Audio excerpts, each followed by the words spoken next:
Okay, hello Cloud Gurus, and welcome to this lecture where we're going to look at how you control billing in GCP. So let's start off by looking at billing accounts.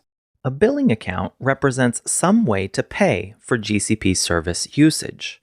So this is required if you want to use any resources that aren't just free. Now the billing account itself is a type of resource, but it's one that lives outside of projects. But even still, it can belong to an organization, meaning that the organization owns that billing account. And in that case, the billing account will inherit the organization level IAM policies. So for example, if you are an owner at the organization level, you would also be an owner at the billing account level. Now, billing accounts, even though they live outside of projects, can be linked to projects. But when they do get linked, the billing account still does not own the project, which means that if you attach the policy on the billing account, it doesn't affect the project in any way. But these are just a bunch of words, and like they say, a picture is worth 1,000 words. So here's an example of an organization that has one billing account and 3 projects. The organization owns all 3 projects and the billing account is linked to the 3 projects. If you attach a policy at the organization level, all 3 projects and the billing account will inherit it. But if you attach a policy at the billing account, it will have no impact on the projects. And if you attach a policy to any of the projects, it'll have no impact on the billing account either. Now this diagram shows a fairly simple situation where there's just one billing account, but you can definitely have multiple. Depending on how your organization is set up, you might want multiple billing accounts for things like different departments, or production versus development, or if you're providing service to multiple clients, you might want to have a separate billing account for each one. Now the one thing to be aware of though is that a single project can only have one link to a billing account. So even though the organization can have many billing accounts and many projects, and even though each billing account can be linked to many projects, a single project is only ever linked to a single billing account. So one of the really important roles linked to billing is the billing account user. Now we already used this role in an earlier lab to delegate authority from our admin account to our user account so it can create projects but not mess with the billing account settings. But let's dig into it a little bit more based on the documentation. Google says that the purpose for this is to link projects to billing accounts. Well, that's pretty straightforward, right? And it says that the level is the organization or billing account. So if you grant this role at the billing account level, then the member that's granted access can link projects to this billing account. But if the role is granted at the organization level, then the member that's granted access can link a project up to any of the billing accounts in that organization. The documentation goes on to say, about the use case, this role has very restricted permissions, so you can grant it broadly, typically in combination with Project Creator. These 2 roles allow a user to create new projects linked to the billing account on which the role is granted. But let's take a broader look at the other billing-related roles. First up, we have the Billing Account Creator. Now the scope of this role, or the resource impact if you will, is that you can set it at the organization level, and it gives someone the ability to create new billing accounts. But you don't just want to create accounts, you also need to administer them, and the Billing Account Administrator role applies to a particular billing account and gives whoever has this role the ability to manage it.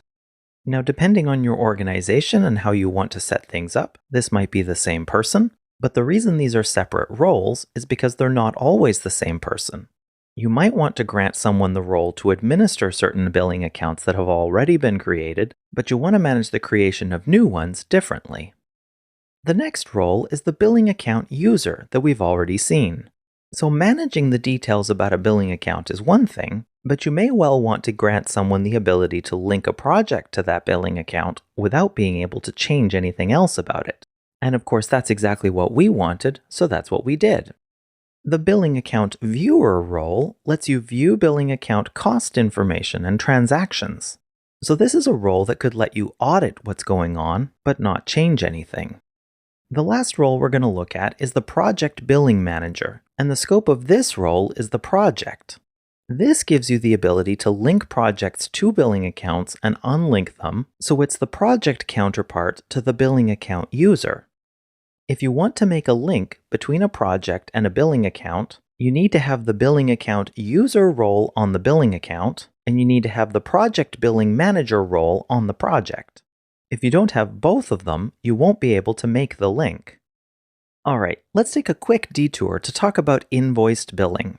So some customers are eligible to change their billing method to monthly invoiced billing. And what this means is that instead of having your credit card automatically charged at the end of the month, you get billed monthly and pay by the invoice due date. When you get the invoice, you can pay it by check or wire transfer, not just by credit card. And you can also increase your project and quota limits when you have invoiced billing. Now, if you're the billing administrator of an organization's current billing account, you can contact Google's Cloud Billing support to figure out whether you're eligible for invoiced billing and to apply to switch to monthly invoicing. But whether you will be eligible will depend on how old your account is, how much you usually spend each month, and what country you're in. Alright, detour over. I just wanted to cover that because it comes into play a little bit when we're talking about the next thing. Now we're going to take a look at one of the scenarios that's described in the Google documentation about billing access control. The first scenario here is that you're a small to medium enterprise with a preference for centralized control. In this scenario, we have three different groups of people as it relates to billing. We have the Chief Executive Officer, the Chief Technical Officer, and the development teams. What we want these different people to be able to do is we want the CEO to be able to manage the payment instruments and to view and approve the invoices. All the money goes through this CEO. The CTO, though, will be able to set budget alerts, see how much is being spent, and create new billable projects so that they can get their work done. The development teams cannot do anything related to billing. So what are the roles that these different people will need to accomplish this? Well, the CEO here needs to be the billing account administrator. That's what gives them the ability to manage the payments and deal with the invoices. Now, the CTO will definitely need to be a project creator and will need at least the billing account user access to be able to create new billable projects. But to be able to set budget alerts, they also need to be the billing account administrator. So there's no need to also give them the billing account user role. The dev teams here can only use the projects and not deal with billing. Now, this is a business that wants centralized control, but the next scenario is very similar except they want to delegate their control. In this case, the different people involved might be the CEO, the Chief Financial Officer, accounts payable, and the development teams. Here, the CEO wants to be able to manage the payment instruments, but wants to delegate the authority for the rest of the stuff to other people. The CFO in this case will set the budget alerts and view the spend, but the people who work in accounts payable will be doing the viewing and approving of invoices. And because this is delegated authority, the development teams here are trusted. They can create new billable projects as they need. So the roles follow pretty directly from these billing activities. Like before, the managing of payment instruments and setting of budget alerts require those two people to be the billing account administrator role, but accounts payable only needs the billing account viewer role to see what's going on and make sure that it lines up with what they're expecting. In this case, it's the development teams that are given the billing account user and project creator roles. Well, that's all I really wanted to cover in this lecture. There are two more scenarios like this discussed in the rather short documentation page I've linked, and I highly recommend that you take a read through them. And please post any question you have on our forum. That'll give both you and others the chance to work through these scenarios, and it'll help it sink in much better. And when you're ready, I'll see you in the next lecture. Thank you.